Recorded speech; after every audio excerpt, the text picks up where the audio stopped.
Principle 6. Let the other person do a great deal of the talking. I discovered quite by accident how richly it sometimes pays to let the other person do the talking. Dale Carnegie. When someone complains or brings a problem to you, let them do all the talking. With an open mind, listen patiently to what they have to say and encourage them to express themselves fully. They will often talk themselves into a solution. Most successful people enjoy talking about their early struggles. Let them share their stories with you, be an interested audience, and they'll grow to like you. Friends prefer discussing their achievements. When friends outperform us, they feel important. When we outperform them, they feel inferior or envious. Speak less about yourself, listen more to your associates, and they'll appreciate your presence. Principle 7. Let the other person feel that the idea is theirs.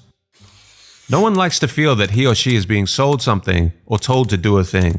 We much prefer to feel that we are buying of our own accord or acting on our own ideas. Dale Carnegie. When we discover ideas for ourselves, we tend to have a higher level of trust in them.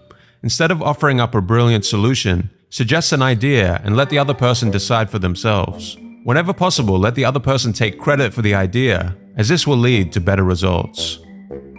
Principle 8. Try to see things from the other person's point of view. If there is any one secret of success, it lies in the ability to get the other person's point of view and see things from that person's angle as well as your own. Dale Carnegie. The ability to put yourself in the other person's shoes is essential for dealing with them successfully. Take a moment to consider the other person's perspective when you next ask them to do something. If you can present your idea in those terms, rather than from your viewpoint, your chances of success are much higher. Here are some examples. Father and son. Son, I know you've had a long day at college and just want to relax, but if you could help me do the dishes and take out the trash, that will give us both more time to watch that movie you wanted to check out, and I would greatly appreciate it. A teacher and student. Hey Stacy, I understand how intimidating it can be to speak up and answer questions in front of the whole class. I was the same when I was your age. But how about in the next class we start small? Let's try to answer just one question per class. Sound fair? Principle 9. Give people sympathy. It is everyone's most basic desire to feel understood and accepted. Most people are a product of their environment, with flaws that are out of their control. The following is a great phrase for reducing ill feelings and making people feel comfortable. I don't blame you one iota for feeling the way you do. If I were in your shoes, I would no doubt feel exactly the same way. People crave sympathy. They will love you for it if you give it to them. Principle 10. Appeal to nobler motives. When seeking to influence or persuade others, appealing to their nobler motives and treating them with respect can yield positive results. Knowing that individuals have a high regard for themselves and like to be seen as respectable, fair, and unselfish, you can frame your arguments in a way that aligns with their values and ideals. Here is a bad example. Jane, can you handle 5 more client calls each week? Here is a good example. I think it would be fair if we rotated who handles the client calls. This way everyone gets an equal share of the workload and no one feels overwhelmed. What do you think?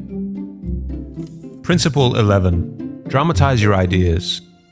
Merely stating a truth isn't enough. The truth has to be made vivid, interesting, and dramatic. You have to use showmanship. Dale Carnegie. Make your ideas memorable by dramatizing them creatively. For instance, when persuading a friend to join a hiking trip, show them stunning photos or videos from previous hikes to ignite their interest. When discussing a new project with a team member, use visual aids like diagrams or prototypes to help them better understand the vision and become more enthusiastic.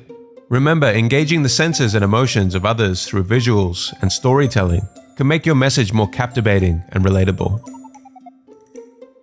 Principle 12. Throw down a challenge. Money and other external factors may not be as motivating as the work itself. Ultimately, the desire to excel and the challenge of competition drive successful individuals. When faced with unproductive workers, Charles Schwab used a unique strategy to improve their performance. He asked the factory manager how many products his shift had produced, and upon hearing 6, Schwab chalked a large 6 on the floor.